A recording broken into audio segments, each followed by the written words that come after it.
Bonjour et bienvenue à nouveau sur The Crime Reel.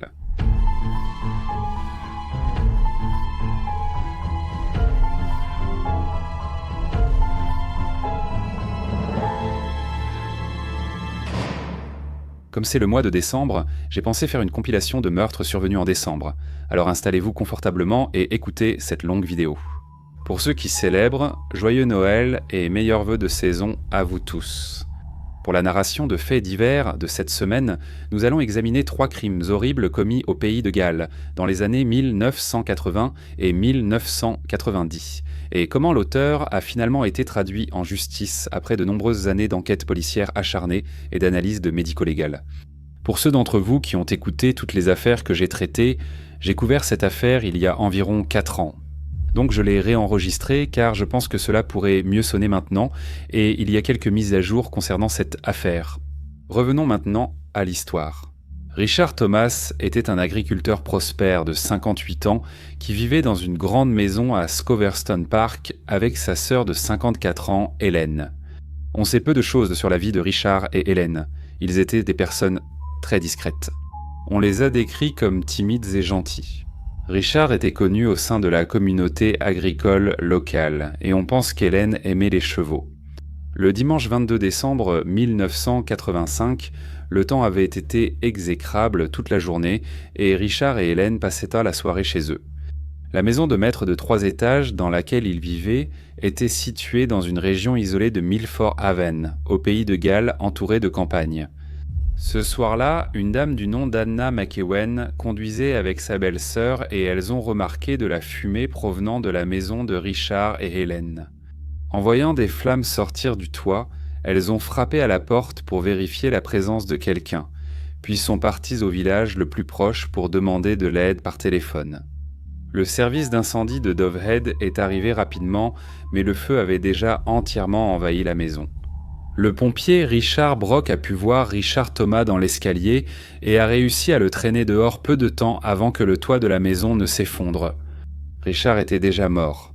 Le corps d'Hélène a été retrouvé dans une pièce du rez-de-chaussée le lendemain.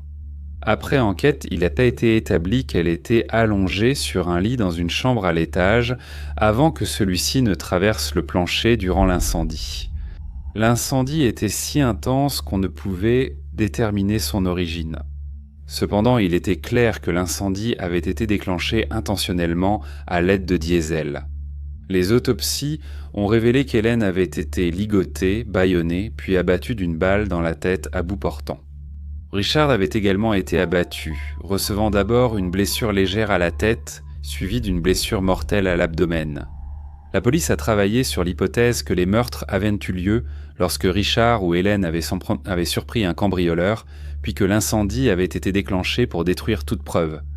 La famille Fott Thomas a offert une récompense substantielle pour toute information, et malgré plus de 100 personnes y travaillant aussi sur l'affaire pour résoudre ce crime, l'enquête n'a mené nulle part.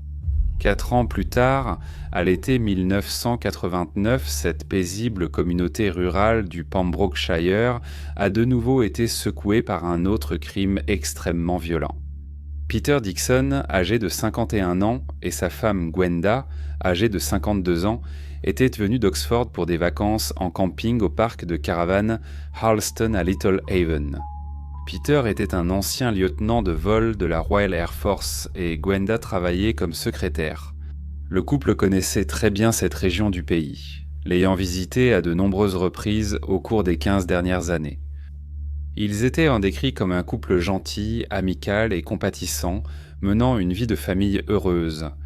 Ils devaient enfin quitter le camping le 29 juin, mais comme la matinée était humide, ils ont décidé de faire une dernière promenade le long du sentier côtier pendant que leur tente séchait. 3 jours plus tard, le 2 juillet 1989, Tim Dixon, leur fils de 22 ans, s'est de plus en plus inquiété que ses parents ne soient pas rentrés de leur voyage en camping. Il a signalé leur disparition à la police. Après enquête, la voiture et la tente de Peter et Gwenda étaient toujours au camping. La police a commencé à fouiller la zone et vers 15h30 le mercredi 5 juillet, les corps de Peter et Gwenda ont été retrouvés dissimulés dans un bois à côté du sentier côtier, à environ un demi-mile du camping. Le couple avait été volé, ligoté et soumis à une extrême violence. Tous deux avaient été abattus en plein visage à bout portant avec un fusil de chasse Sornov. L'alliance de Piotr avait été volée ainsi que sa carte bancaire. Cette carte a été utilisée pour retirer 300 étrins à un distributeur local et un portrait robot ainsi qu'une description du suspect ont rapidement été diffusés. Plus de 6000 entretiens ont été menés, mais après 18 mois, l'enquête n'avançait pas et a été considérablement réduite. Puis, 7 ans plus tard, un autre crime brutal a eu lieu dans la même région.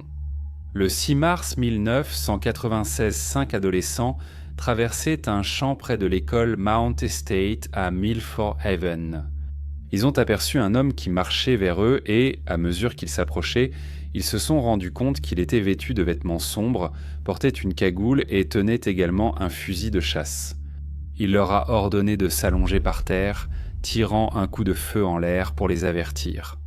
Il a ensuite agressé sexuellement 2 des filles, puis a exigé de l'argent du groupe avant de s'enfuir.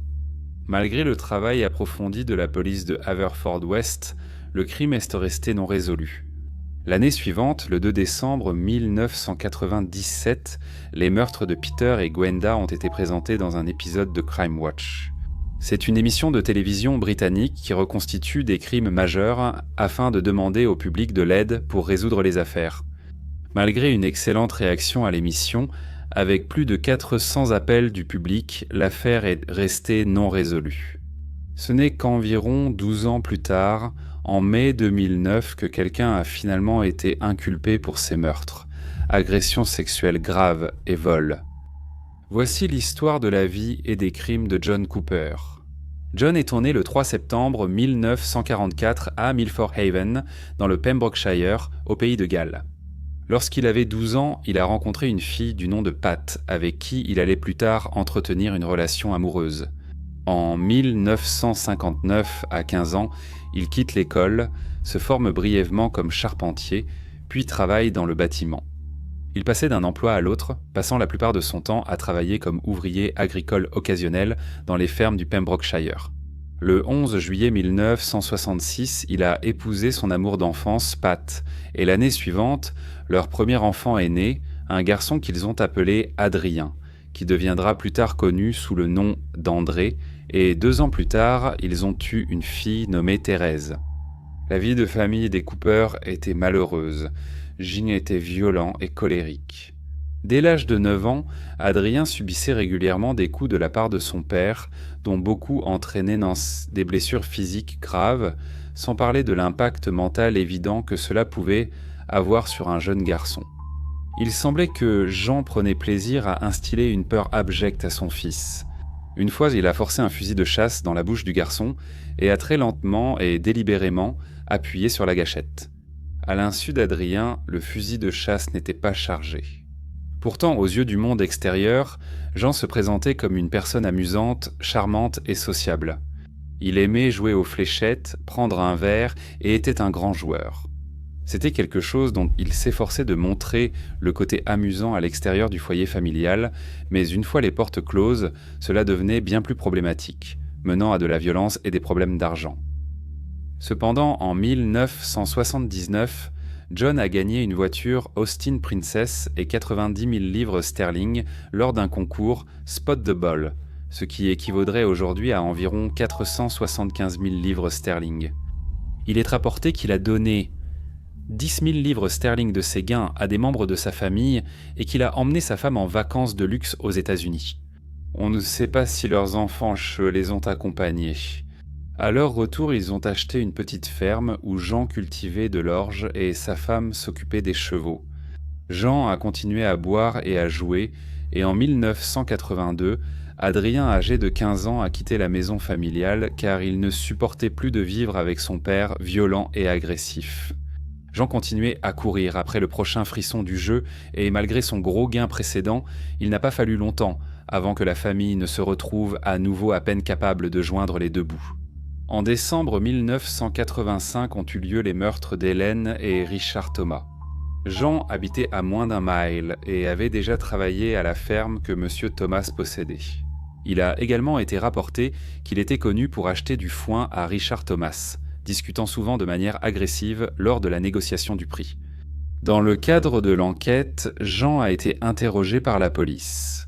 Sa famille, y compris son fils, a tous confirmé qu'il était à la maison la nuit en question. Aucune attention supplémentaire ne lui a été accordée à ce moment-là. Jean a continué à commettre de multiples cambriolages dans la région. Pour gagner plus d'argent, Jean a participé au jeu télévisé Bullseye sur ITV en mai 1989. Lors de son passage au jeu télévisé basé sur les fléchettes, il a plaisanté avec l'animateur Jim Bowen et évoqué son amour et sa connaissance de la région où Peter et Gwenda Dixon ont été assassinés un mois plus tard. L'alliance de pierre a été volée lors des attaques et, lorsqu'il a été découvert que Jean avait vendu une alliance le jour où les corps de Pierre et Gwenda ont été retrouvés, il a été interrogé par la police. Jean a cependant expliqué que la bague qu'il avait vendue était la sienne et ce fait a été vérifié par sa famille. Adrien, le fils de Jean, expliquera plus tard comment Jean avait fait mentir la famille sur la bague et l'alibi. Mais cela avait été suggéré si désinvoltement que cela leur avait paru anodin. Les cambriolages à main armée ont continué. En novembre 1996, John s'est introduit par effraction dans la maison de Sheila Clark, une enseignante locale. Sheila a réussi à appuyer sur un bouton d'alarme, et alors que Jean prenait la fuite, il a abandonné certains objets en les jetant dans une haie voisine. Lorsque la police a retrouvé ces objets, elle a commencé à se rapprocher de Jean. Une perquisition à son domicile a permis de découvrir des objets provenant de plus de 70 cambriolages, notamment des bijoux, des tableaux, des cadres et plus de 500 clés. On pense qu'il gardait ces clés comme trophées. Les maisons des membres de sa famille ont également été perquisitionnées et d'autres objets volés ont été découverts. En 1998, John a été condamné à 14 ans de prison pour avoir commis plus de 30 cambriolages. Il était désormais dans le viseur de la police pour les meurtres de Richard et Helen Thomas, Peter et Gwenda Dixon, ainsi que pour l'agression très grave contre les 5 adolescents. Cependant, il n'y avait aucune preuve le reliant à ces crimes. 8 ans plus tard, en février 2006, alors que John purgeait toujours sa peine pour les vols à main armée, une réouverture des dossiers non résolus concernant les meurtres et les agressions sexuelles a été lancée. Ceci est devenu connu sous le nom d'Opération Ottawa. John Cooper est resté le principal suspect. Toutes les preuves des vols à main armée pour lesquels John avait été condamné avaient été soigneusement conservées et grâce aux avancées des techniques médico-légales, il y avait l'espoir d'établir un lien entre John et ces 3 crimes graves. C'était cependant une tâche monumentale, avec des montagnes de preuves à vérifier minutieusement. Des mois et des mois de travail médico-légal semblaient en ne mener nulle part. Plus de 2 ans plus tard, en juillet 2008, alors que John approchait rapidement de sa date de libération pour les vols précédents, la police a passé 4 jours à l'interroger en lien avec les 3 autres crimes. Ils avaient déjà identifié que John recherchait le respect et on leur avait demandé de le laisser parler autant que possible dans l'espoir qu'il s'incrimine d'une manière ou d'une autre. John a maintenu qu'il n'était pas un meurtrier, affirmant que la police l'utilisait pour résoudre de vieilles affaires non élucidées. Faute de percée médico-légale, John a été libéré de prison en janvier 2009 après avoir purgé 10 ans pour cambriolage et vol à main armée. La police était convaincue qu'il était un tueur et craignait qu'il ne frappe à nouveau bientôt. Cependant, après 3 ans d'enquête, il n'avance toujours que des preuves circonstancielles contre lui. Peu après sa libération, la femme de John, Pat, est décédée. Les enquêteurs ont analysé les fibres des vêtements pour chercher des correspondances. Un short de John, qui avait été conservé comme preuve lors de sa condamnation, ressemblait à celui que l'on voyait sur la photo de l'homme utilisant la carte bancaire de Peter Dixon pour retirer de l'argent. Finalement, en avril 2009, il y a eu une avancée décisive dans l'affaire. L'analyse médico-légale du short de John a révélé une petite tache de sang. Elle a été identifiée comme appartenant à Peter Dixon. Il a également été noté que, lors des entretiens avec John l'année précédente, il faisait souvent référence à un fusil de chasse en particulier. Cette arme avait déjà été examinée sur le plan médico-légal, mais compte tenu de l'inquiétude de John à son sujet, il a été décidé qu'elle devait être réexaminée. Le fusil de chasse avait auparavant été relié à John par une vis manquante sur l'arme, qui avaient été retrouvés dans la remise de John. On a remarqué que les canons de l'arme étaient repeints en noir et, lorsque cette peinture a été enlevée, des traces de sang de Pierre ont été retrouvées en dessous. En essayant de dissimuler les preuves, Jean les avait involontairement préservées en les recouvrant de peinture. La police voulait également établir que Jean avait été celui qui utilisait la carte bancaire de Pierre. Lorsque le portrait robot a été comparé aux images de Jean apparaissant dans l'émission télévisée Bullseye, juste un mois avant les meurtres, la ressemblance est frappante. Jean croyait qu'il était intouchable et aimait l'attention qu'il recevait en passant à la télévision nationale. Seulement 4 mois après sa sortie de prison, Jean a de nouveau été arrêté le 13 mai 2009. À ce moment-là, la police a trouvé une corde, des gants et une carte topographique de la région dans le coffre de sa voiture. Heureusement, nous ne saurons jamais si ces objets allaient être utilisés pour commettre d'autres crimes. Lors des interrogatoires de police, Jean a été invité à identifier le short que la police avait comme preuve de ses crimes précédents. Croyant qu'il voulait simplement relier son short à celui montré sur la photo, il a admis qu'il s'agissait bien du sien, sans savoir que le short avait également fourni la preuve sanguine. Il a ensuite fait remarquer que son short était un short court, et qu'il différait donc du short plus long montré sur la photo. Lorsque la police a de nouveau examiné le short, ils ont pu voir qu'il avait été raccourci, vraisemblablement par l'épouse de John, qui avait auparavant travaillé comme couturière. À l'intérieur de l'ourlet raccourci du short, il y avait de l'acide désoxyribonucléique correspondant à Judy Dixon, la fille de Peter et Gwenda. La police pensait que le short appartenait à Peter et que John l'avait volé au moment du meurtre, le gardant pendant plus de 10 ans comme souvenir des meurtres. Lors de l'arrestation de John en 1998, des fibres de son abri de jardin correspondaient à celles trouvées sur la cagoule jetée près de la maison de sa dernière victime. Les scientifiques tentèrent d'associer ces fibres à celles des 3 autres crimes. Des fibres des gants de John ont été trouvées dans les vêtements et sous-vêtements des filles agressées sexuellement. L'ourlet cousu de son short et une chaussette appartenant à Richard, que l'on pense que John a gardé comme trophée. L'habitude de John de conserver des objets provenant de ses crimes et d'utiliser les mêmes armes et outils lors de ses méfaits finirait par causer sa perte. Lorsqu'on l'a interrogé sur ses découvertes de fibres lors de l'entretien avec la police, John a tenté de rejeter la faute sur son fils Adrien, en affirmant qu'Adrien lui empruntait souvent ses vêtements. Lorsque la police a fait remarquer que John rejetait toujours la faute sur les autres pour tout ce qui n'allait pas dans sa vie, John a perdu son sang-froid et est devenu en colère et agressif. John a été inculpé pour les meurtres de Richard Thomas, Hélène Thomas, Gwenda Dixon et Pierre Dixon, pour l'agression sexuelle grave de 2 adolescentes et pour 5 tentatives de vol à main armée dans la région de Milford Haven. Itocle a été placé en détention provisoire jusqu'à son procès. Le procès a finalement commencé le 21 mars 2011 à la couronne de Swansea. Il y avait des preuves médico-légales indiscutables, et le témoignage, entre autres, des 2 filles qui avaient été agressées sexuellement et du fils de John, Adrien. Le procès a duré 9 semaines. Le jury a ensuite mis 3 jours à rendre son verdict. Le 26 mai 2011, John a été reconnu coupable de toutes les charges et a été condamné à la réclusion à perpétuité obligatoire. Lors de l'énoncé de la peine, John a interrompu à plusieurs reprises le juge, Monsieur le juge John Griffith. Le juge a décrit John comme un homme très dangereux, hautement prédateur, qui sans les avancées de la science médico-légale aurait très bien pu continuer à échapper à la capture, et que les meurtres étaient d'une telle cruauté maléfique que la peine obligatoire de réclusion à perpétuité signifiera exactement cela. En septembre 2011, John a déposé un recours contre sa condamnation qui a été rejeté en novembre 2012.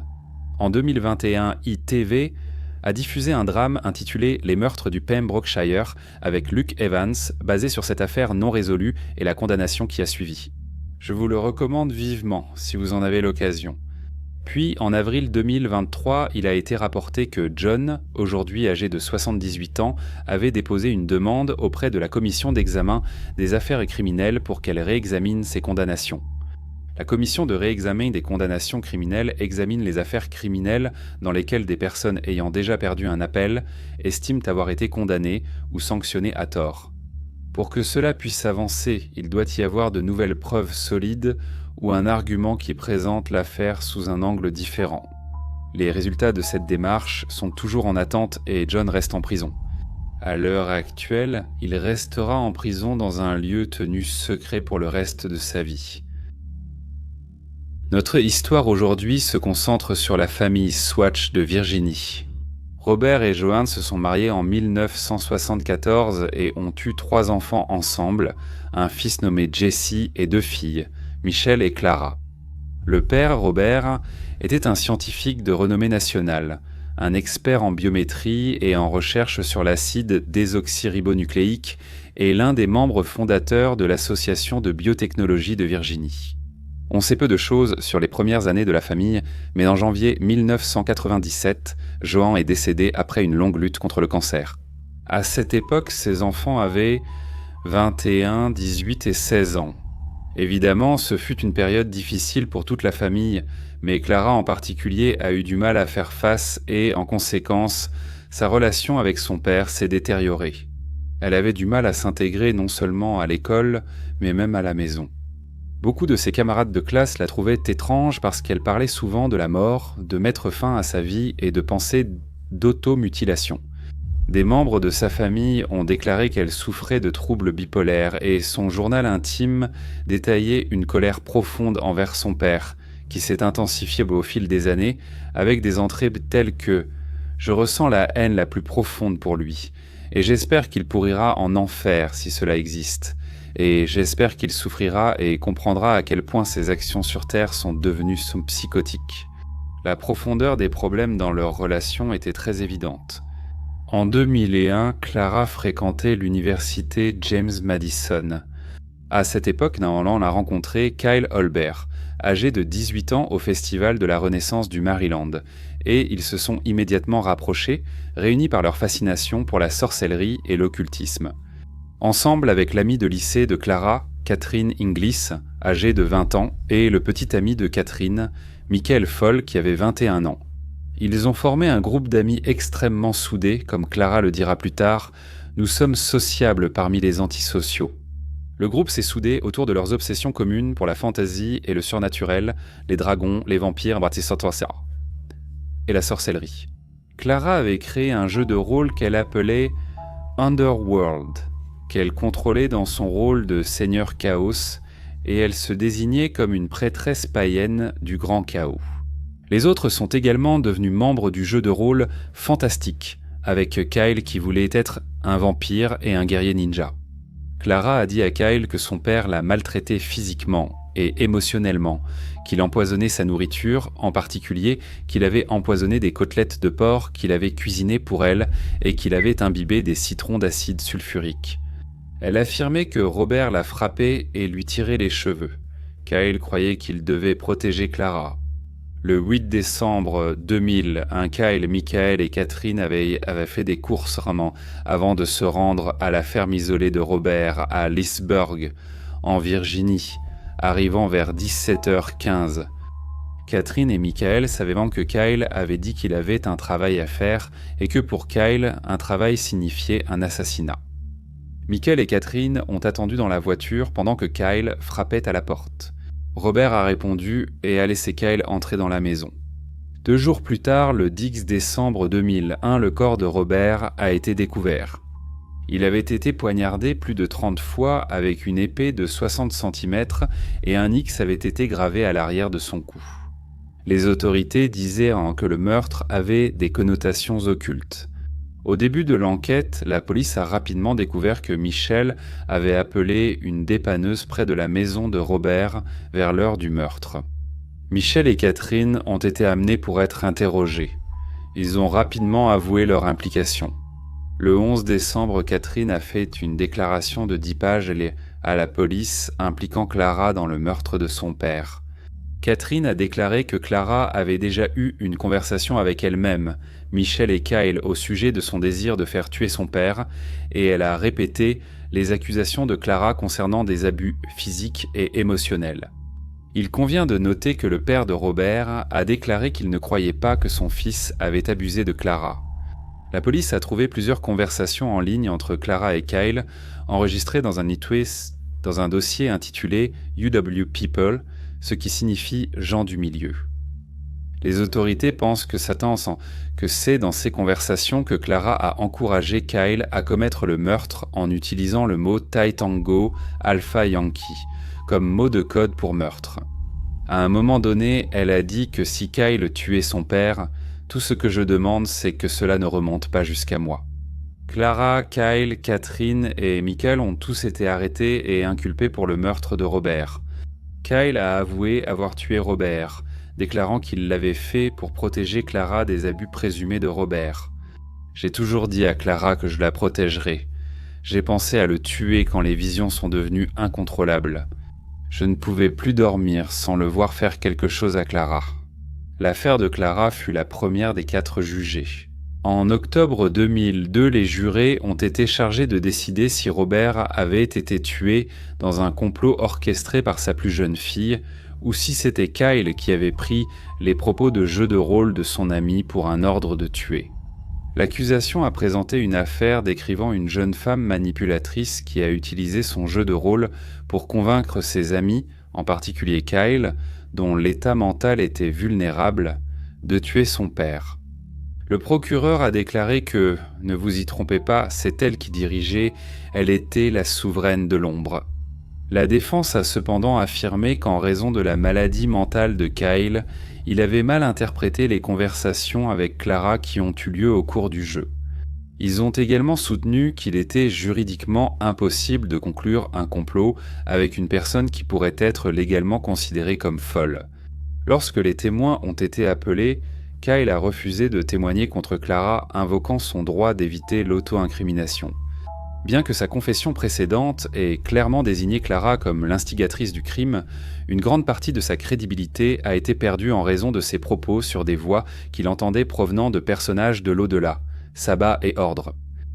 Catherine a témoigné pour l'accusation et a déclaré que Clara parlait souvent de son désir de voir son père mort et de la somme d'argent qu'elle hériterait si cela arrivait.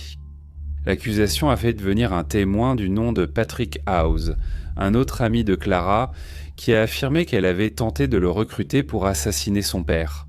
Patrick a déclaré qu'il était devenu Path l'assassin et Rowan le barde dans le jeu clandestin de Clara, qui comprenait un personnage, le vieux gars, connu sous le nom d'Original Gangster qui représentait le père de Clara. Clara a commencé à demander à Patrick, dans le rôle de l'assassin, de tuer le vieux gars. Patrick a d'abord pensé que cela ne concernait que le contexte du jeu. Cependant, avec le temps, il est devenu clair que Clara voulait qu'il tue son père dans la vraie vraie vie, car elle a cessé de faire référence à Original Gangster et a commencé à parler spécifiquement de son père à la place. Patrick disait qu'elle ne semblait plus être dans le jeu. Elle semblait être revenue à la réalité. En septembre 2000, Clara, Patrick, Michael et Catherine avaient visité un restaurant Ruby Tuesday où Clara a commandé un steak saignant. Elle a renvoyé le steak 3 fois, notant la 3e fois qu'elle croyait que son père l'avait empoisonné et se demandait comment il avait pu contacter le chef. Clara a demandé ouvertement à Patrick quand il comptait tuer son père et devenait de plus en plus frustrée qu'il n'exécute pas ses souhaits. Et bien que ce soit un témoignage accablant, lors du contre-interrogatoire, Patrick a admis qu'il croyait au dragon cracheur de feu, au sort magique et à l'idée que si je crois quelque chose de tout mon être, cela devient réel. La défense a affirmé que Kyle avait interprété les instructions de Clara pour tuer son père en dehors du contexte de leur jeu de rôle, ajoutant que Clara n'avait jamais eu l'intention que quelqu'un tue son père. Ils ont dressé le portrait d'une jeune femme troublée, immergée dans un monde de fantaisie, qui est accidentellement tombée sur un ami qui l'a prise au pied de la lettre. Avec son avocat de la défense, James Connell, déclarant que le monde sombre, presque absurde, de Clara Schwartz est entré en collision avec le monde sombre et sinistre de Kyle Holbach. Clara n'a jamais eu l'intention que qui que ce soit tue son père.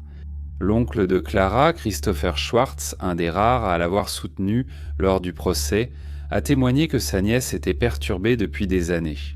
Il a déclaré que son hyperthyroïdie la rendait confuse et paranoïaque, ajoutant que c'était une bonne personne, mais qu'elle avait ses démons. Le jury a délibéré pendant seulement 4 heures avant de déclarer Clara coupable de meurtre au premier degré. Elle fait face à son frère et à sa sœur au tribunal, alors qu'ils déclaraient tous les deux qu'aucune peine, aussi sévère soit-elle, ne pourrait rendre justice. Michelle, âgée de 22 ans, a dit au juge qu'elle était hantée par des cauchemars concernant les derniers instants de son père. C'est déjà assez difficile que ce soit mon père, mais en plus, savoir que c'est ma sœur qui a commis un crime aussi horrible. Son frère Jesse, 25 ans, a dit penser chaque jour à la mort de leur père et au rôle de sa sœur. Quand on a demandé à Clara si elle voulait s'exprimer, elle a simplement répondu qu'elle n'avait rien à ajouter. En février suivant, elle a été condamnée à 48 ans de prison.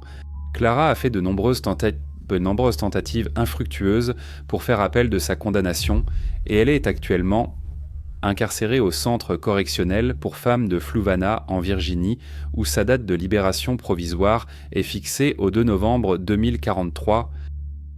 Kyle a été condamné à la prison à vie sans possibilité de libération conditionnelle. Il a présenté ses excuses à la famille et a déclaré qu'il pensait faire ce qui était juste lorsqu'il a commis le meurtre, affirmant qu'il donnerait tout pour pouvoir revenir en arrière et annuler cet acte. « Je me suis laissé empoisonner par Clara. » Son avocat, William Fitzpatrick, a ajouté qu'elle était la marionnettiste et que Kyle Holbert était la marionnette. Michael a plaidé coupable de meurtre au second degré et a été condamné à 18 ans de prison, tandis que Catherine a écopé d'une peine d'1 an pour complot en vue de commettre un meurtre.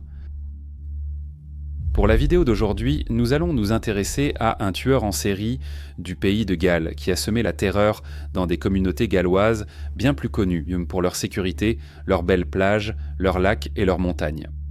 L'affaire d'aujourd'hui porte sur un criminel qui, en raison de sa chemise et de sa cravate noires emblématiques, est devenu connu sous le nom de l'homme en noir. Pour commencer aujourd'hui, nous retournons dans le nord du pays de Galles dans les années 1990. À la fin du mois de septembre 1995, la police a été appelée au domicile d'Henry Roberts, un ancien cheminot de 56 ans à la retraite. Henry, qui était plutôt solitaire, vivait dans une ferme isolée à Cougaliog, sur l'aile d'Anglesey. Son corps avait été découvert face contre terre sur l'allée de sa maison.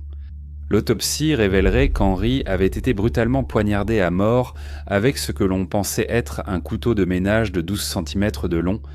Il a enduré 13 coups de couteau dans le dos et 14 autres à l'avant. À la découverte de son corps, le pantalon d'Henry était baissé et il portait une blessure par arme blanche sur chaque fesse. Cependant, rien n'indiquait qu'il avait été agressé sexuellement. Une équipe d'environ 60 policiers et experts médico-légaux a été mobilisée pour travailler sur l'affaire et examiner la scène. Une fouille approfondie de la zone a été effectuée, y compris des plongeurs de la police qui ont fouillé le ruisseau près de la maison d'Henry, mais l'arme du crime n'a pas pu être retrouvée. On ne savait pas grand-chose sur Henry. Il restait généralement à l'écart, peut-être parce qu'il était homosexuel à une époque où cela était très peu accepté. Il n'avait pas de famille dans la région, donc la police n'a pas pu déterminer si quelque chose avait été volé dans la maison et aucun mobile clair pour le meurtre n'a pu être établi. Début octobre, la police avait reconstitué les déplacements d'Henry dans les jours précédant sa mort. Il a été vu pour la dernière fois, le mardi 26 septembre, debout dans l'embrasure de la porte de sa maison. À cette période et dans les jours qui ont suivi, plusieurs véhicules ont été aperçus devant sa maison, notamment une petite voiture blanche qui avait été garée dans son allée. La police tenait à retrouver le propriétaire de cette voiture et, le 4 octobre 1995, un homme de 21 ans a été arrêté à Pontypridd en lien avec le meurtre d'Henry. Il semblait que l'affaire était en bonne voie d'être résolue, mais après 71 heures de garde à vue, l'homme a été relâché sans être inculpé. L'enquête a cependant continué, mais à une époque où il n'y avait pas encore de vidéosurveillance et moins d'avancées technologiques dans la résolution des crimes, les progrès étaient lents que lents.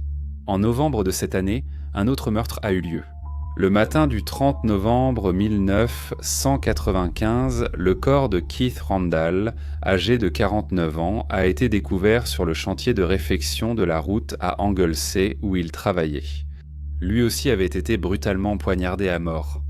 Keith, qui était originaire de Borton à Chester, travaillait seul comme veilleur de nuit et vivait dans une caravane sur le chantier depuis environ 8 semaines.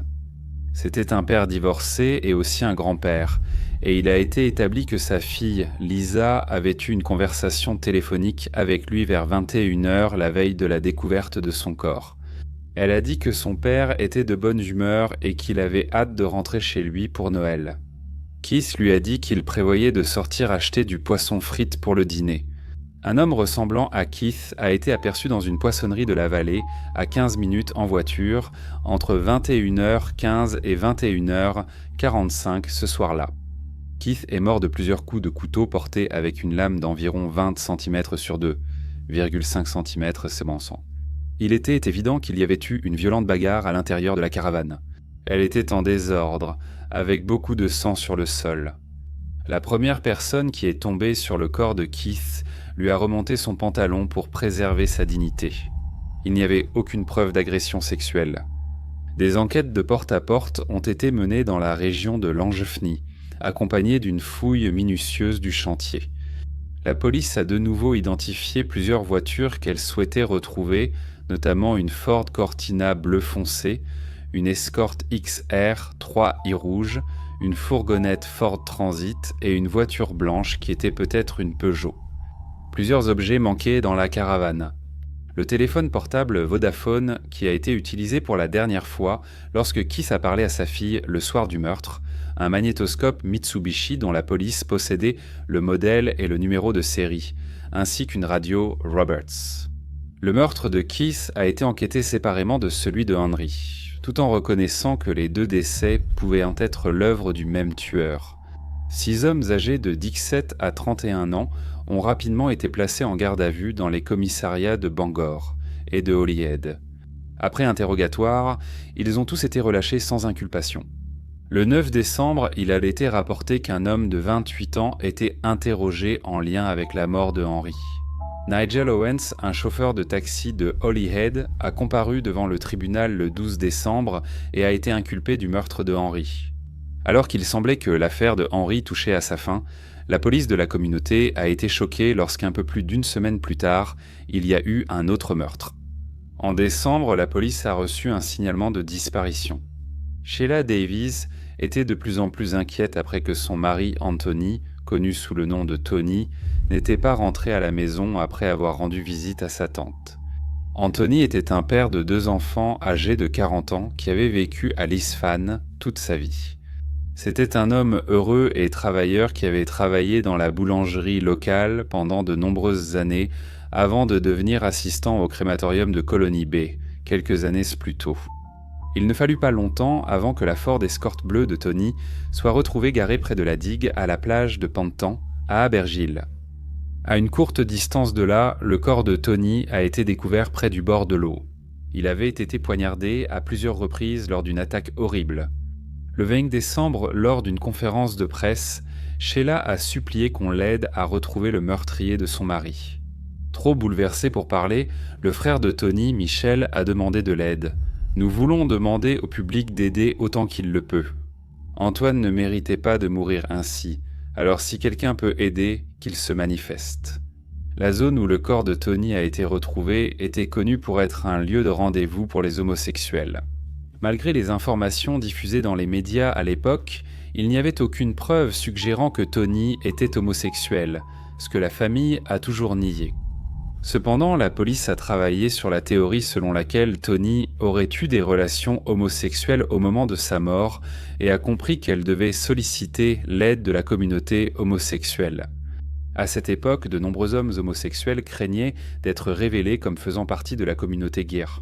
Cela, associé à la méfiance envers les autorités qui avaient la réputation de blâmer les victimes de crimes haineux contre les homosexuels en invoquant leur prétendue promiscuité, a conduit de nombreuses victimes à garder le silence sur les abus ou la violence qu'elles avaient subis. Une ligne d'assistance anonyme a été créée et la police a reçu de nombreux appels. Un appel particulièrement significatif provenait d'un homme qui a déclaré avoir été abordé par une personne vêtue de cuir noir et avoir été attaqué et battu dans une maison à Kinmel Bay. Bien qu'il n'ait pas donné l'adresse de la propriété, il a fourni une description de la maison. Un autre appelant a relaté qu'un homme en camionnette avait été très agressif envers lui. Bien qu'il n'ait pas pu fournir de plaque d'immatriculation, l'homme a pu décrire un emblème sur le côté de la camionnette. Cet emblème était le logo d'une société de location de véhicules à Denbigh. Ces deux informations clés ont conduit la police à un homme du nom de Pierre Howard Moore. Pierre est sarné à St. Helens, dans le Lancashire, le 19 septembre 1946. Il a grandi dans une grande maison à Kinmel Bay, Conway, où sa famille tenait la quincaillerie locale. Sa mère a donné naissance à Pierre assez tard dans sa vie. Elle ne s'attendait pas à avoir un enfant, et elle a été ravie lorsqu'elle est finalement tombée enceinte de Pierre. Elle l'a complètement gâté. Le duo avait une relation extrêmement proche et il ne pouvait rien faire de mal à ses yeux. Cependant, sa relation avec son père était tout le contraire. C'était un autoritaire strict, agressif, dominateur et souvent ivre. Lorsque son père est décédé en 1979, Pierre a repris la gestion de la quincaillerie familiale et il était un membre bien connu et apparemment apprécié de la communauté locale. On disait de lui qu'il avait toujours le sourire, qu'il était très poli et, en général, un homme vraiment sympathique. Il est tombé amoureux du cinéma enfant et dès qu'il en a eu les moyens, il a acheté et rénové de petites salles communautaires sur la côte nord du pays de Galles. Cela lui a valu un certain intérêt de la part de la presse et il aimait se présenter comme le sauveur du cinéma dans sa région. En 1995, il gérait 4 cinémas, Bargy, Holyhead, Kinmel Bay et Denbigh. Dans son rôle de projectionniste dans les cinémas, il devait s'habiller tout en noir. Pierre était homosexuel mais a choisi de cacher sa sexualité à sa famille car il craignait de blesser la mère qu'il adorait. Avec le temps et après la mort de son père, il a eu plus de liberté et de confiance pour avoir des relations avec d'autres hommes. Il allait draguer pour avoir de brèves rencontres sexuelles anonymes. Sa mère est décédée en 1994 et après cela, il est devenu un peu moins secret sur sa sexualité, certaines personnes commençant à penser qu'il pouvait être homosexuel. Peter a fait appel à un cabinet d'avocats local pour s'occuper de la succession de sa mère, où il était considéré comme un homme bien parlé, calme et discret. Une opinion qui aurait été sérieusement remise en question lorsque Peter a utilisé ce même cabinet d'avocats quelques années plus tard pour sa défense pénale. La maison de Peter correspondait à la description de la ligne d'information anonyme, et il a aussi été découvert qu'il avait loué une camionnette à la société dont l'emblème avait été décrit par l'autre appelant. Le 22 décembre, la police était en mesure d'aller de l'avant. 2 équipes ont été constituées avec pour plan d'arrêter Peter pendant qu'il était dans sa maison. Lorsqu'ils sont arrivés à son domicile, Darlington House à Kinmel Bay, il quittait l'allée en voiture et la police n'a eu d'autre choix que de le suivre. Il a été arrêté sur le bas-côté et n'a montré aucune émotion lors de son arrestation. Les habitants étaient choqués et beaucoup pensaient que la police avait dû faire une erreur. Il était certain que le gentilhomme de la quincaillerie ne pouvait pas être un meurtrier. Peter a d'abord été accusé du meurtre de Tony Davis. Il a nié toute implication dans le crime. À la fin de cet interrogatoire, Peter a immédiatement été de nouveau arrêté et inculpé du meurtre de Kate Randall. Peter a de nouveau nié avoir quoi que ce soit à voir avec ce crime. Puis, aux premières heures de la veille de Noël, il a dit à la police qu'il était prêt à faire une déclaration. Il a ensuite avoué et détaillé chaque meurtre. Peter a dit qu'il avait aperçu sa première victime, Henry Roberts, rentrant du pub un soir. Peter a fait semblant que sa voiture était en panne et a engagé la conversation avec Henry. Les 2 hommes partageaient un intérêt pour les objets de collection nazis. Quelques nuits plus tard, Peter est revenu dans le quartier et a fait du bruit devant la maison pour attirer l'attention d'Henry. Quand Henry est sorti pour voir ce qui se passait, Peter l'a poignardé. Henry a tenté de rentrer chez lui en courant, mais Peter le suivait et le poignardait à répétition dans le dos. Quand Henry s'est finalement effondré au sol, Peter a baissé le pantalon de Henry et l'a poignardé dans les 2 fesses. Les blessures par arme blanche ont été faites post-mortem. Peter est ensuite entré dans la maison et a volé un drapeau à croix gammée. À ce moment-là, le chauffeur de taxi de Holyhead, qui avait été accusé du meurtre d'Henry, était toujours en garde à vue. Alors que Peter commençait à révéler les détails concernant sa deuxième victime, les enquêteurs ont été complètement choqués. Il a expliqué à la police avoir rencontré un homme dans un bar gay, le Pacos, à Liverpool en octobre de cette année-là. L'homme, Edward Carty, a demandé à Peter de le ramener chez lui. Après qu'Edward soit monté dans la voiture de Peter, il s'est endormi et, à son réveil, il a réalisé qu'il se trouvait dans une forêt, très loin de chez lui. Edward a essayé de s'échapper mais Peter l'a rattrapé. Selon Peter, Edward lui a alors demandé « Tu es un de ces types Nilsson, comme le tueur en série Dennis Nielsen ». Peter a ensuite poignardé Edward à mort. La police n'avait aucune connaissance de ce meurtre jusqu'à la confession de Peter. Peter leur a fourni une carte précise indiquant où il avait laissé le corps d'Edward. Les restes fortement décomposés d'Edward ont été découverts peu de temps après. Il a été identifié grâce à ses dossiers dentaires. 7 semaines après qu'il ne soit pas rentré d'une soirée, sa famille a reçu la terrible nouvelle qu'Edward avait été assassiné.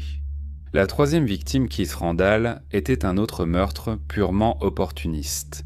Peter était très stressé par ses difficultés financières et par le fait que la banque envisageait de saisir son entreprise.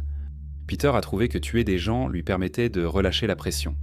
Alors, lorsqu'il est simple passé devant le chantier et qu'il a vu de la lumière dans la caravane de Keith, il est allé frapper à la porte d'entrée. Lorsque Keith a ouvert la porte, Peter a planté le couteau dans son ventre. Une lutte violente s'en est suivie, au cours de laquelle Keith a été poignardé à plusieurs reprises. Peter a ensuite donné des détails sur sa dernière victime. En décembre 1995, il a pris la voiture et a croisé Tony Davis.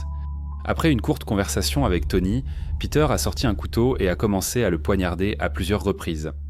Tony s'est défendu et Peter a également été blessé avec le couteau, mais finalement il a maîtrisé Tony qui est mort sur la plage de ses blessures par arme blanche. Après avoir avoué 4 meurtres, Peter a ensuite reconnu de nombreux attentats à la pudeur et agressions violentes contre des hommes au cours des 20 dernières années. Lorsqu'on l'a interrogé sur ces crimes, Peter est resté froid et sans émotion. « Je ne ressens absolument aucun remords pour ce que j'ai fait. » Lorsqu'on lui a demandé comment il se sentait après, il a répondu « J'étais satisfait, c'était un travail bien fait, c'était amusant », ajoutant qu'il y avait un certain plaisir à tuer. La police ne s'est pas seulement appuyée sur les aveux de Pierre, mais a constitué un dossier de preuves complet contre lui.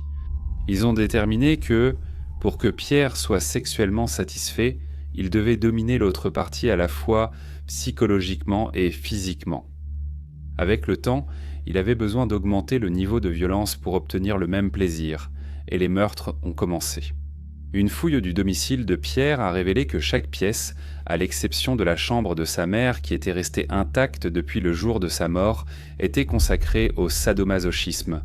Alors qu'il était connu pour s'habiller en noir dans son rôle de projectionniste au cinéma, cela s'était transformé en un désir croissant de s'habiller comme un soldat nazi.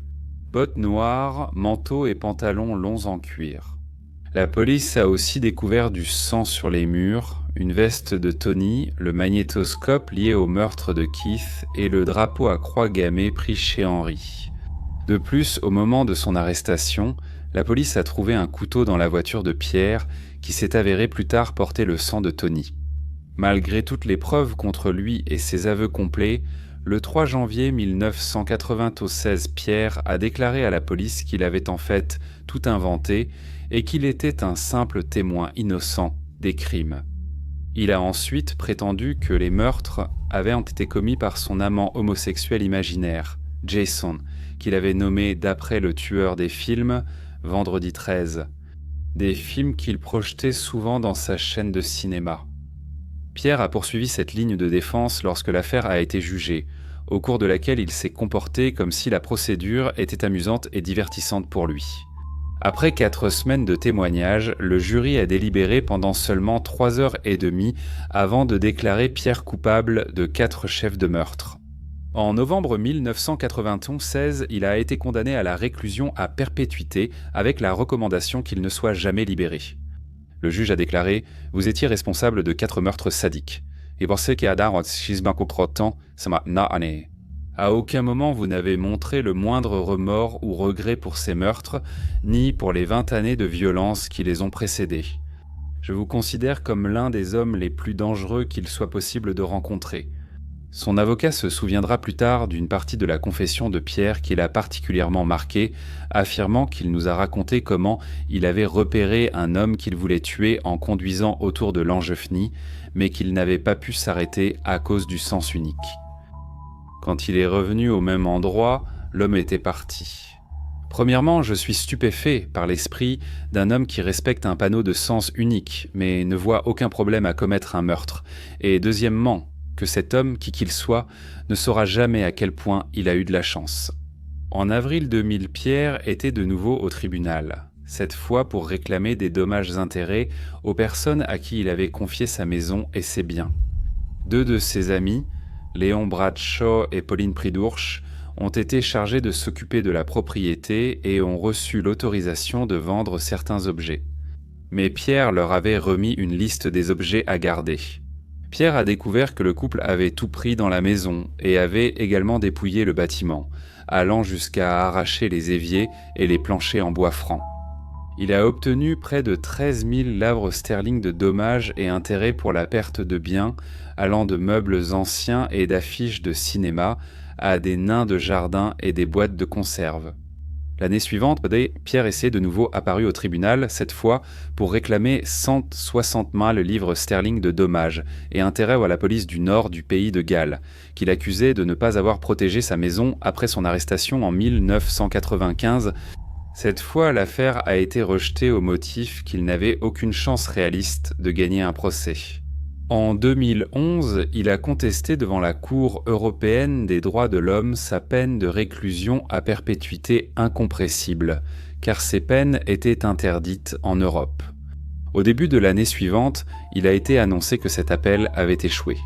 En 2013, il a été annoncé que la Cour européenne des droits de l'homme avait statué qu'il devait y avoir une possibilité de libération et de réexamen pour être compatible avec les droits de l'homme. Néanmoins, en février 2015, la Cour a confirmé la légalité de telles peines de réclusion à perpétuité au motif qu'elles seraient réexaminées dans des cas exceptionnels. Peter a maintenant 77 ans et reste en prison. Nous allons examiner le cas vraiment effrayant de Sharon Gallagher, une étudiante universitaire de Vincennes du Massachusetts. Le soir du 18 décembre 1989, Sharon, étudiante en 3e année de psychologie à l'université du Massachusetts, a décidé d'aller au centre commercial Hampshire à Hadley pour faire ses achats de Noël de dernière minute. Elle travaillait à temps partiel au stand de ballon du centre commercial, mais n'était pas prévue pour travailler ce soir-là. Sharon est arrivée au centre commercial vers 20h garant sa Dodge Colt bleue dans un endroit bien éclairé à environ 50 mètres de l'entrée du grand magasin Steiger. Elle a visité 3 magasins, faisant quelques achats avant de retourner à sa voiture peu avant 22h lorsque le centre commercial allait être fermé. Vers 18h30 le lendemain, une autre journée chargée de courses avant Noël, une femme qui faisait du shopping avec son jeune fils, a remarqué qu'un pied reposait contre la vitre côté passager de la voiture de Sharon. Elle a vu le corps de Sharon à l'intérieur et a alerté les responsables du centre commercial, qui ont appelé la police. La zone a été bouclée et ceux qui étaient garés à proximité n'ont pas pu retourner à leur véhicule. La police s'est retrouvée face à une scène de crime si horrible qu'elle a même bouleversé les policiers les plus expérimentés. Sharon était à l'envers dans la voiture. Sa tête était dirigée vers le sol du côté conducteur et ses jambes étaient par-dessus le siège passager. L'une de ses jambes était clairement visible à travers la fenêtre côté passager. Sharon était entièrement vêtue de ses habits d'hiver. Elle avait été poignardée à plusieurs reprises à la gorge et à l'abdomen et il a été conclu qu'elle avait été tuée à l'intérieur de sa voiture. La police pensait que la position inhabituelle de son corps pouvait être le résultat d'une lutte acharnée avec son meurtrier. De plus, son corps était gelé et on pensait qu'elle avait été tuée la veille au soir. Le sac à main de Sharon avec son porte-monnaie, ses cartes et achats était toujours dans la voiture. Cela signifiait que la police a écarté le vol comme mobile. De plus, il n'y avait aucun signe d'agression sexuelle. Paul, le père de Sharon, a été informé du meurtre. Il a ensuite dû prévenir son ex-femme, puis ils sont allés ensemble à la morgue identifier le corps de leur fille unique.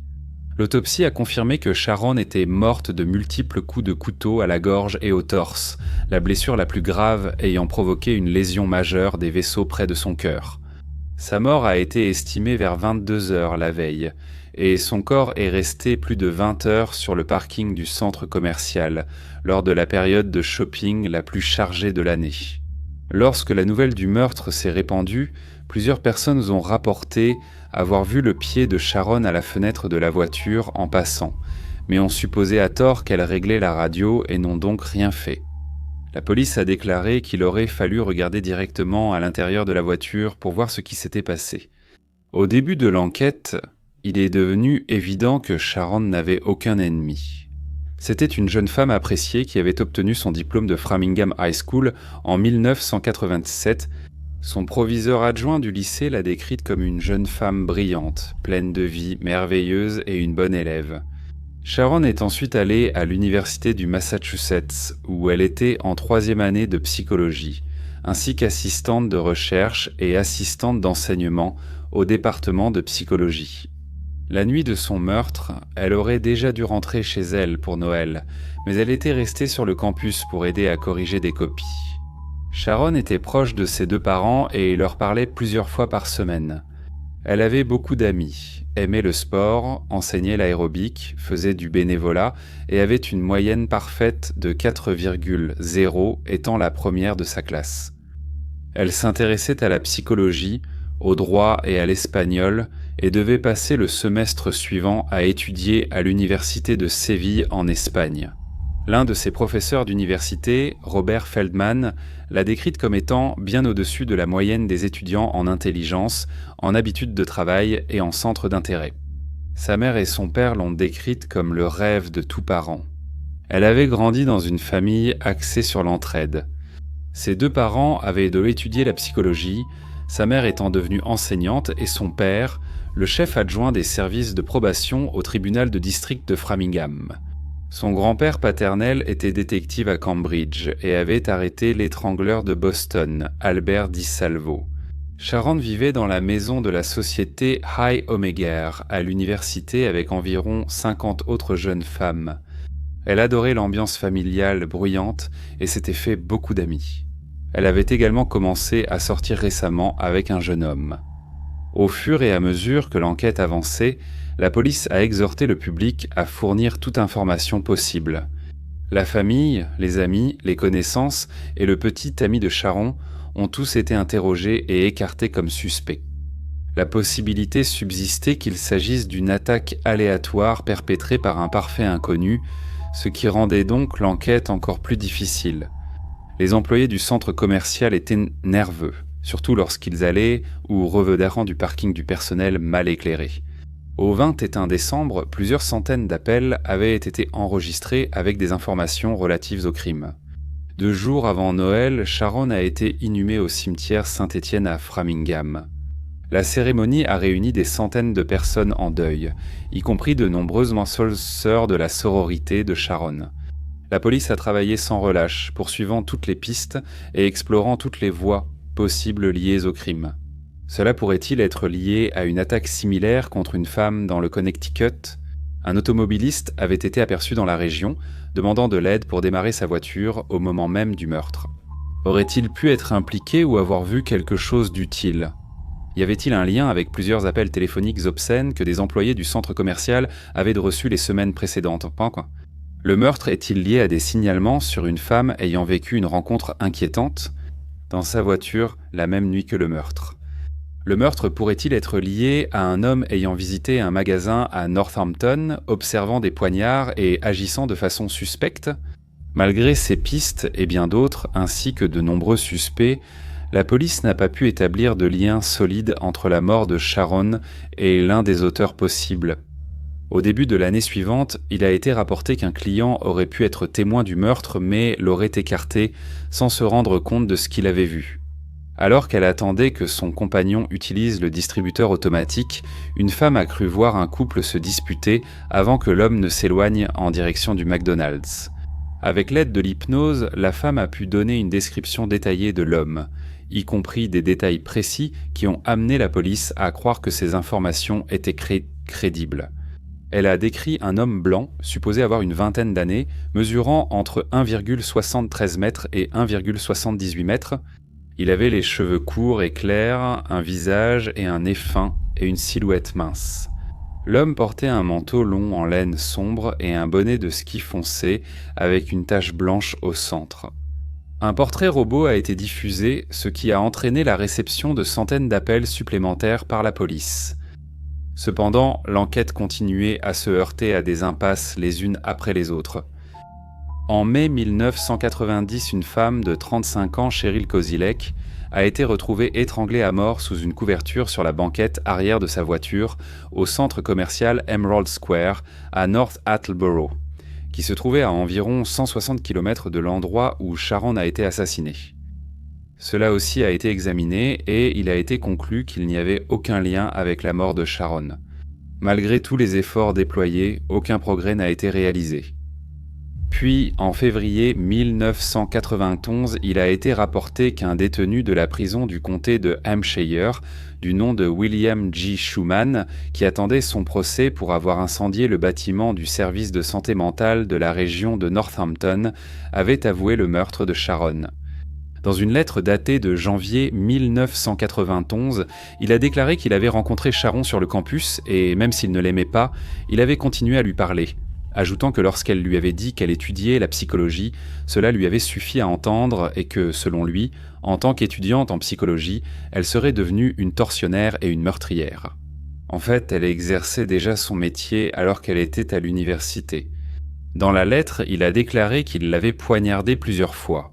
Puis, dans le post-scriptum, il a précisé qu'il ne voulait pas de la bague, ni de ce fichu chien. Bien que la police n'ait pas commenté les détails, il y avait de nombreuses incohérences entre ce que William disait et ce qu'il savait du meurtre. Il a ensuite été écarté de toute implication. Il faudra attendre le 18 janvier 1993, soit 37 mois après le meurtre, pour qu'il soit annoncé que l'affaire avait enfin été résolue. La semaine précédente, la police avait amené Kenneth Mitchell, âgé de 34 ans et originaire de Granby, pour l'interroger. Kenneth ressemblait au portrait robot diffusé quelques années auparavant. Le nom de Kenneth figurait parmi les centaines de noms apparus au début de l'enquête, mais il n'était devenu un suspect principal que lorsque la police avait été contactée avec des preuves accablantes en décembre 1992. Cela a conduit à des entretiens avec l'ex-femme de Kenneth, Denise Marie Seckinger, qui a déclaré à la police qu'en décembre 1989, Kenneth lui avait avoué avoir tué la jeune fille au Hampshire Mall et qu'il avait une marque de morsure sur la main gauche survenue lors de la lutte. Denise a ajouté qu'au moment du meurtre, Kenneth traversait des problèmes personnels à cause de la maladie de sa mère et lui avait dit qu'il était en colère contre Dieu et voulait se venger. Il a dit qu'il était allé au Hampshire Mall avec l'intention de se suicider, mais lorsqu'il a vu Sharon se diriger vers sa voiture, il a décidé de la tuer à la place. Kenneth a menacé de tuer Denise si elle allait voir la police. Denise a raconté à son deuxième mari, Walter Hedgett, ce que Kenneth lui avait dit. Le mois suivant, Kenneth l'a aussi dit à Walter. Denise et Walter ont conclu un pacte avec Kenneth. Ils ne parleraient pas à la police de ces informations s'il leur promettait de les laisser tranquilles. Au moment du meurtre, au moins 2 autres personnes étaient au courant des aveux de Kenneth, mais ne l'ont pas signalé à la police. Lorsque Kenneth a quitté la région, Denise est finalement allée voir la police avec ce qu'elle savait. Le jeudi 14 janvier, Kenneth, qui n'avait aucun antécédent de crime violent, a été interrogé et a nié toute implication dans la mort de Sharon. Un autre entretien était prévu pour le lendemain, mais Kenneth ne s'est pas présenté.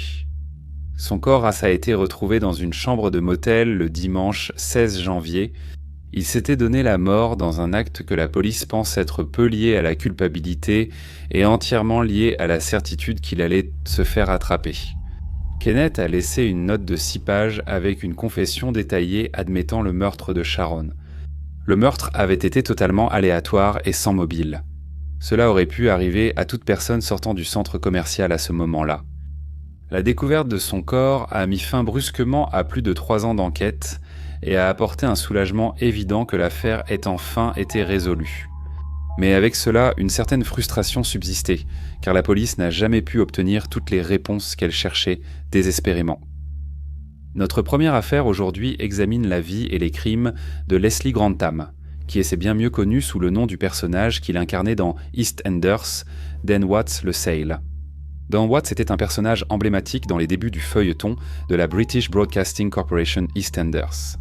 Propriétaire du Queen Victoria Public House ou Queen Vic, il s'est vite fait surnommer Dan le Sale à cause de sa façon désagréable de traiter sa femme Angie, jouée par Anita Dobson. De nombreuses intrigues ont consolidé sa place dans l'histoire des feuilletons, allant de la révélation que l'homme de 39 ans était le père du bébé de Michelle Fowler, une lycéenne de 16 ans à l'épisode de Noël 1986. Où Dan a remis à sa femme à l'écran les papiers du divorce avec la célèbre réplique « Joyeux Noël, Ange ». Cet épisode a été regardé par 30 millions de personnes, soit plus de la moitié de la population britannique à cette époque. Leslie est apparue initialement dans la série depuis l'épisode pilote en février 1985 jusqu'à sa supposée mort en février 1989, lorsqu'il est tombé dans un canal après avoir été abattu par un mystérieux assaillant qui cachait une arme dans un bouquet de jonquilles. À ce moment-là, son corps n'a jamais été montré dans l'espoir de convaincre Leslie de reprendre son rôle de Dan le Sale à un moment donné dans le futur. Après de nombreux refus, Leslie a fait un retour triomphal dans le feuilleton en septembre 2003 lorsqu'il est entré dans la boîte de nuit appartenant à sa fille, interprétée par Laetitia Dean, et a prononcé les mots « Bonjour princesse » avant que les célèbres notes du générique d'EastEnders ne commencent et que le générique ne défile. Cette fois, il est resté dans la série seulement 17 mois avant d'être tué pour la seconde et dernière fois, cette fois-ci par sa seconde épouse Chrissy, interprétée par Tracy Ann Oberman. Leslie avait 38 ans lorsqu'il a été choisi pour la première fois pour le rôle de Dan Watts, ce qui l'a propulsé au rang de célébrité. Mais beaucoup ont remis en question l'équité de cela compte tenu de son passé criminel.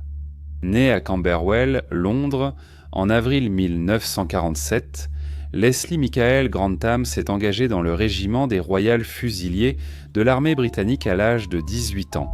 Affecté en Allemagne de l'Ouest en 1965, il a rapidement eu des difficultés financières et des dettes envers ses collègues de l'armée. Dans une tentative de régler ses dettes, Leslie s'est rapidement tourné vers le crime. Le matin du dimanche 4 décembre 1966, un étudiant a trouvé un homme affalé sur le volant de son taxi, qui avait monté le trottoir à Osnabrück en Basse-Saxe. L'homme avait une balle dans la tête et était clairement mort. La police a été appelée et il a été établi que l'homme était Félix Ries, âgé de 30 ans et qu'il était mort d'une seule balle tirée à bout, portant sur le côté du visage. Félix a laissé derrière lui sa femme et ses jeunes enfants. Une douillome vide de 6 mm britannique a été retrouvée dans la voiture et une cartouche intacte du même calibre sous le véhicule. Le portefeuille à 1 de Félix était toujours sur lui, contenant l'équivalent d'environ 25 livres sterling. Les preuves ont conduit la police à Leslie, qui a été arrêté et inculpé de meurtre. Bien que Leslie ait admis avoir tiré, dans sa déclaration à la police, il a affirmé qu'il ne savait pas que l'arme était chargée et qu'elle avait tiré accidentellement pendant la lutte. Si cette version des faits était vraie, le crime serait un homicide involontaire plutôt qu'un meurtre. Au fur et à mesure que des preuves ont été révélées, il a été établi qu'à une occasion précédente, Leslie avait persuadé le magasinier d'armes de l'accompagner en ville pour cambrioler un geyser. Cela signifie que c'est pour voler quelqu'un. Leslie a pris un pistolet à air comprimé et le magasinier un revolver, mais ils sont revenus plus tard sans avoir approché personne. La nuit où Félix a été tué, Leslie est allé en ville seule après avoir persuadé l'armurier de lui laisser un pistolet 2.2. Leslie a pris 5 ou 6 cartouches de munitions réelles et les a glissées dans un chargeur qu'il a emporté avec lui. Dans une déclaration faite par Leslie lui-même, il a dit « J'ai sorti l'arme et je lui ai demandé de l'argent. » Et dire Vincent. Il m'a poussé contre ma porte et j'ai entendu un déclic. Il tentait d'ouvrir sa porte pour m'attirer, puis a poussé un cri perçant et s'est mis à hurler. Le coup de feu est parti et il a commencé à gargouiller, du sang a coulé de son visage. Leslie s'est enfui des lieux et, à son retour à la caserne, il a raconté la fusillade à certains de ses collègues et leur a demandé de l'aider à se débarrasser de ses vêtements tachés de sang. Ils ont ensuite été retrouvés par la police. Leslie a également demandé aux gardes de service à l'entrée de ne pas révéler l'heure exacte de son retour. Lors de l'examen, il a été constaté que Leslie ne présentait aucune blessure. Au procès, Leslie a plaidé non coupable de meurtre, sa défense affirmant qu'il était coupable d'homicide par négligence et non d'homicide involontaire ou de meurtre. Le jury n'a pas cru que la fusillade était un accident, et il a été reconnu coupable de meurtre et condamné à la prison à vie. Il a été radié de l'armée avec déshonneur et transféré au service pénitentiaire de Sa Majesté, où il a purgé sa peine dans le système carcéral du Royaume-Uni. Tous les recours contre sa peine ont échoué, et il a été libéré en 1977 après avoir purgé 11 ans pour son crime.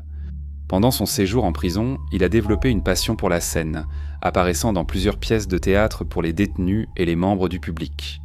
Il a ensuite enchaîné une série de petits rôles au théâtre et à la télévision avant d'obtenir le rôle de Dennis Watts dans EastEnders 8 ans après sa libération.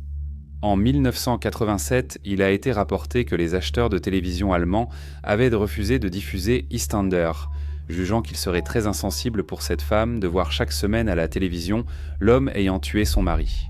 Nous n'envisagerions même pas d'acheter la série. La controverse autour de Leslie ne s'est pas arrêtée là. En mai 2004, lors de son deuxième passage dans EastEnders, un journal du dimanche britannique a publié un reportage d'investigation comprenant un article, des détails et des photographies montrant comment Leslie avait exposé ses parties génitales et se masturbait devant une journaliste infiltrée nommée Amanda. D'autres allégations de même nature ont été faites par 2 autres femmes, dont l'une a affirmé qu'il était déguisé en capitaine Crochet à ce moment-là. Des détails ont également été rendus publics concernant des propos insultants que Leslie avait tenus à l'égard de plusieurs de ses collègues du casting d'EastEnders, notamment Shane Ritchie qui jouait Alfie Moon, Wendy Richard qui incarnait Pauline Fowler, Kim Metcalf qui interprétait Sam Mitchell et Jessie Wallace qui jouait Kat Slater. Leslie a publié une déclaration dans laquelle il a dit « Je suis profondément honteux de mon comportement et je sens que j'ai déçu mes collègues, ainsi que mes amis et ma famille. En guise de modeste compensation, j'ai l'intention de faire un don à une œuvre caritative pour marquer mes excuses. » Il a quitté le feuilleton pour la 2e et dernière fois, peu de temps après cela. Le stress du scandale l'a poussé à tenter de se suicider à 3 reprises, et il affirmera plus tard qu'il avait été piégé. En 2018, il a été rapporté qu'il avait fait l'objet d'une enquête de la police pour avoir abusé d'une fille de 14 ans en 2009. La véracité de ces allégations n'a jamais été confirmée car la jeune fille concernée a décidé de ne pas donner suite à l'affaire.